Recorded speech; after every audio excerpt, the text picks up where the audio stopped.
Welcome back to 512. There is help out there for people who suffer from multiple sclerosis. But how do you figure out what option is best for you? Laura Kolaskowski. There we go. That's a mouthful for me there. Is an advocate for patients and their families. And they join us now with a new research model that's helping get people answers. So it's so good to have you on and sharing your story. Now, you suffer from MS. You said some days, right? Yeah, I do. I was diagnosed with MS in 2008. And for the people who don't know MS, it's a disease of the central nervous system. It affects people in different ways. So you may find people who are still functioning fairly normally that have those invisible, but you look so good symptoms.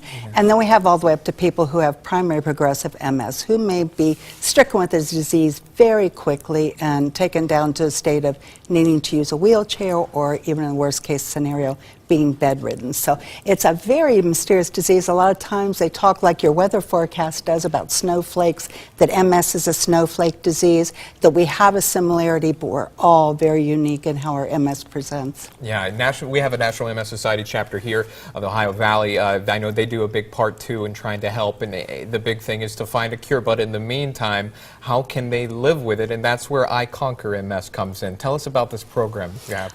concur MS is a novel program that has never been tried before. This is a new research model, not only for MS, but all chronic diseases, and where patients are actually at the center of the research. We're helping to develop the program. It's a web portal where people who live with MS are asked to sign on, contribute their data, upload their EHRs, their electronic health records, and also submit their research questions. So the people with MS, we know best what it is we need, but we're rarely asked. So that's what makes this so novel and unique.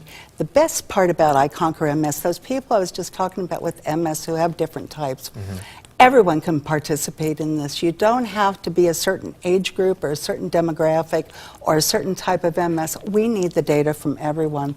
We know that right now there are about 400,000 people that live in the United States with MS, and we're looking to enroll 20,000 of those people in the U.S. Now, I know you're looking at me, Sean, like, that is a huge number, but it really isn't. That's only 5% of the people in this country that have MS, and we need every last one of them, because by contributing their data, we're going to come up with this large pool, which everyone calls big data now, and we'll be able to put all of our data together.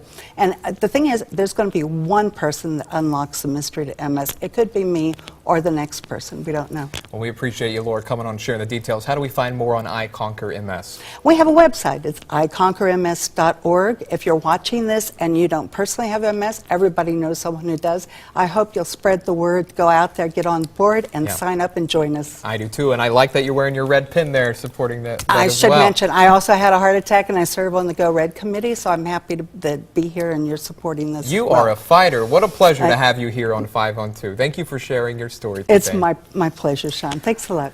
All right, guys.